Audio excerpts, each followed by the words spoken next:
NFL training camp is officially here, and that means we are getting dangerously close to football. Not only is it a great time to get hyped up about your team, but it's the perfect time to get some injury news. Right around now is where we get to see what injury situations are trending upwards and which ones are looking not so good. What's up, guys? The SGPN Football Doc here, and today we're talking about a player whose injury situation is drawing a lot of red flags. That's right, wide receiver for the Baltimore Ravens, Rashod Bateman. And this is tough because I like Bateman's potential. I liked him coming out of Minnesota. I think he could fit well in that Ravens offense. He has the potential to be wide receiver one with Zay Flowers and OBJ by his side. But his injury situation is just not looking so good right now.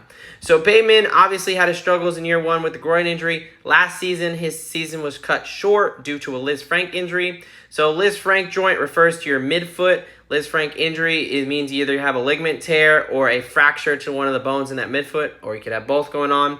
Both are serious and they require season-ending injury, which Bateman had. Now, this injury within itself is a tough injury to come back from. Most players, you typically after the year after, don't have as great of a season. They take a while to come back. And, it's expected to take around 10 to 12 months to come back with the average of 11 months for most NFL players.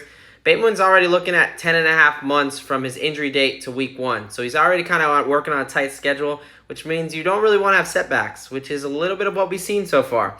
So in June, the Ravens let us know that he got a cortisone shot in his foot when he got his screws removed from the surgery. Obviously, the screws were there for stability. It's a normal part. Get them removed. That tells us that there was some pain and inflammation from that process. And then the hope was he was going to be ready for start training camp. That obviously is not the case. He's been placed on the physically unable to perform list, so he is not ready to start training camp. So this is a bit of a setback here. And this is starting to become concerning because, again, he didn't really have much wiggle room anyway, and this injury can be tough on the first year. So this is a situation where I'd kind of be avoiding Bateman right now. We definitely want to monitor the situation. I'll keep giving updates. But right now, Rashod Bateman is not someone I'm trying to draft in fantasy. All right, guys, thanks for listening, and follow for more information.